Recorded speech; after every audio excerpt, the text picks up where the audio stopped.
Então vamos lá. Quando João, o apóstolo, recebeu a mensagem profética, ele sentou-se pensativo, desenrolou o pergaminho diante de si, tomou do estilete e mergulhou no tinteiro de pedra e começou assim: Eu, João, vosso irmão e companheiro, nas tribulações, na realeza e na paciência por Jesus. Num domingo, fui arrebatado em espírito e o vi por detrás de mim, voz forte como trombeta que dizia: O que vês, escreve-o num livro e manda-o às 7 igrejas. Por que remeter o mesmo relato a 7 igrejas diferentes? Era para que se multiplicasse por 7 as chances de sobrevivência do texto, que precisava vencer a inexorável passagem dos séculos. Bastava que 2 deles apenas fossem preservados e um poderia servir para conferir o outro. Em último caso, bastaria um só. Então se inscreva aqui e vamos continuar.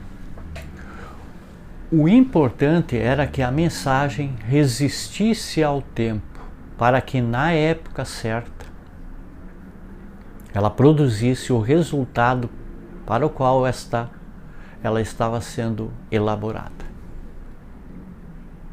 Assim nasceu o Apocalipse ou a Revelação, como queiram, com as misteriosas visões de João, o discípulo amado, o apóstolo vidente de Patmos, o profeta do Apocalipse.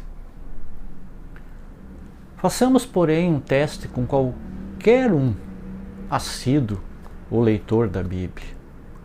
Desses que veem a letra, mas não percebem o espírito dos textos. Vamos perguntar aqui assim: a Bíblia fala em bombardeios supersônicos, em ogivas nucleares, em radares, computadores e radiações? Muito provavelmente a resposta será: claro que não. Como poderia falar nisso? Então vamos fazer uma outra pergunta semelhante a essa.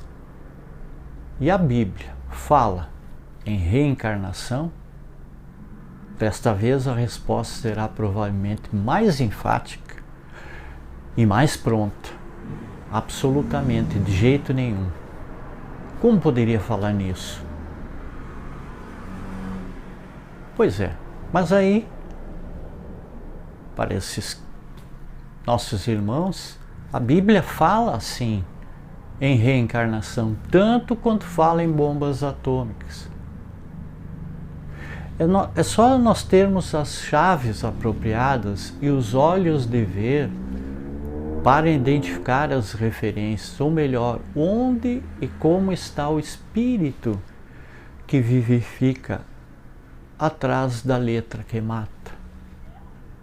Ler e recitar a letra qualquer um pode fazer, basta que tenha memória. Mas divisar por trás dela o vulto imenso do espírito, isso é dado a poucos, porque muitos são os que olham e não veem, escutam e não ouvem, falam, mas não dizem nada. Ante o testemunho da verdade, os que parecem mais lúcidos e inteligentes são frequentemente os que menos veem, e aqueles que parecem cegos aos presunçosos são os que melhor enxergam. Eu vim a este mundo para um juízo, disse Jesus, a fim de que os que não veem, vejam, e os que não veem se tornem cegos. No Apocalipse, mais importante que o ouro refinado e as vestes brancas é o colírio para ungir os olhos, a fim de que vejas. Apocalipse, capítulo 3, versículo 18. A nação judaica era uma teocracia, ou seja, segundo o professor Aurélio Buarque de Holanda, forma de governo em que a autoridade emanada dos deuses ou de Deus é exercida por seus representantes na terra. Definição irretocável. Em Israel, o povo era governado por líderes essencialmente religiosos, que baseavam suas decisões políticas, sociais e econômicas nos textos sagrados. O grosso volume que hoje conhecemos como Antigo Testamento, ele era dividido em dois grupos: a lei, Torá e os profetas. O primeiro grupo compõe-se de 5 livros: Gênesis, Êxodo, Levítico, Números, Deuteronômio, conhecidos também pelo nome de Pentateuco. O segundo grupo, ele enfeixa não apenas os livros deixados pelos profetas, propriamente ditos, como os textos conhecidos como históricos. São esses os documentos que regulavam a vida de cada indivíduo e da coletividade como um todo. Por conseguinte, o estudo, a interpretação e a aplicação da lei às inúmeras situações da vida constituíam questões da mais alta relevância. Os jovens bem dotados consumiam anos e anos debruçados sobre os textos sagrados, sob a orientação dos grandes mestres em Israel, até que pudesse também ser considerados doutores da lei, como foi conhecido nosso apóstolo Paulo.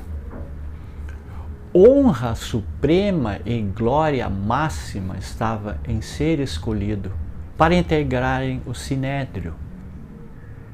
Somente os melhores chegavam lá, pelo talento, o saber e a fidelidade às tradições de Israel, bem como pelas boas conexões políticas e sociais.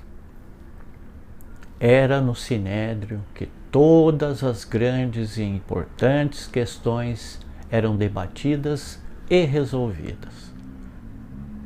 Então o sinédrio era, pois, o órgão máximo do poder político religioso. João preservou para a posteridade o relato de um encontro noturno que ele teve com o encontro noturno de Jesus com Nicodemos, poderoso membro do sinédrio, fariseu por formação. Esse príncipe dos judeus, como também o trata o evangelista, explica por que razão via em Jesus condições para ensinar-lhe, porque ele o chama de mestre. Ninguém poderia realizar prodígios como aquele se não viesse da parte de Deus. Então, entre os ensinamentos que o Cristo lhe transmitiu, um em particular impressionou profundamente o senador. Para se alcançar o estado de pureza espiritual que Jesus chama de o reino de Deus, ele diz: é preciso nascer de novo.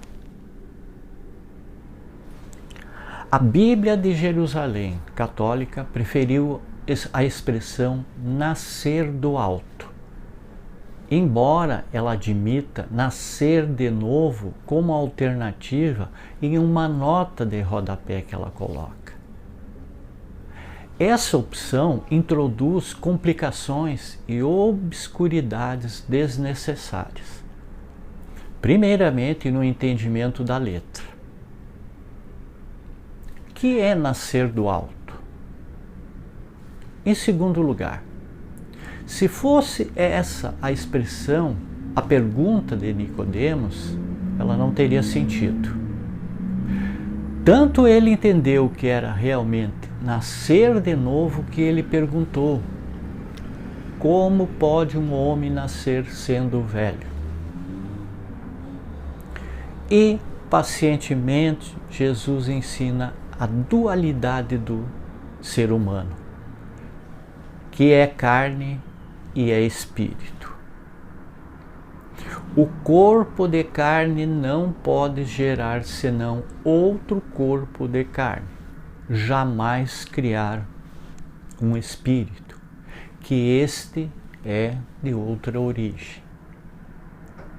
O espírito nasce e renasce, muitas vezes na carne, até que fique em condições de pureza e sabedoria que lhe permitam entrar no reino de Deus. Pela carne, ou seja, pelo corpo físico, sempre foi fácil identificar as pessoas e explicar-lhes a origem. Simão Bar Jonas era filho de Jonas, como diz o nome. Tiago e João eram filhos de Zebedeu, e assim por diante. Já não seria tão fácil identificar os espíritos que habitavam e animavam aqueles corpos. E aqui há, pelo menos no texto grego do Evangelho, um interessante jogo de palavras.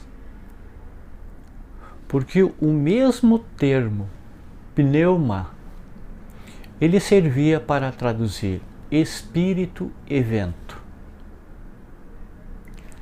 É necessário renascer, diz o Cristo. O vento sopra onde quer que ouve-lhes o ruído, mas não sabe de onde vem, nem para onde ele vai. Assim acontece com o espírito. Uma beleza de imagem literária, de grande poder sugestivo e elevado senso poético. Tal como o vento, o espírito é invisível e livre. Não sabemos de onde está vindo e nem para onde se dirige, ou seja, sua origem e destinação, percebemos apenas a sua presença. Mesmo assim, Nicodemos não se recuperara da sua perplexidade diante daquela estranha afirmativa que Jesus falou que era preciso nascer de novo, ou seja, renascer. E ele volta a perguntar: como se pode fazer isso? E Jesus responde com outra pergunta muito mais profunda do que parece, nas suas implicações. És mestre em Israel e não entendes estas coisas? Só há uma explicação lógica para a pergunta-resposta. Todo aquele que houvesse estudado bem os textos sagrados de Israel, especialmente os doutores da lei como Nicodemos, deveria conhecer o mecanismo dos renascimentos, ou seja, a reencarnação.